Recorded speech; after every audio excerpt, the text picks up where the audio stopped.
We're here today to open the Chapman Production Centre. Really proud day for Lotus. This is the facility that will be producing Emira for us and the sports cars going forward, so it's a momentous day for us.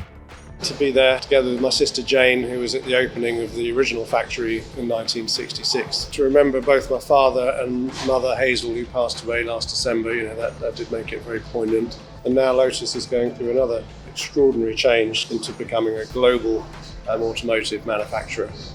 Without further ado, let's officially open the Chapman Production Centre.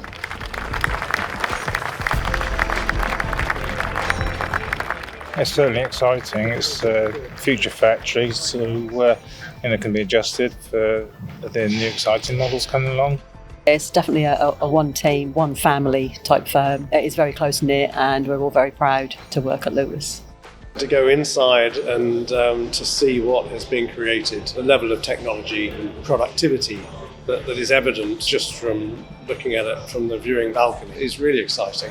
It's what's needed. The volumes are going up, and clearly a major investment has been made, which is very good news for the Lotus market.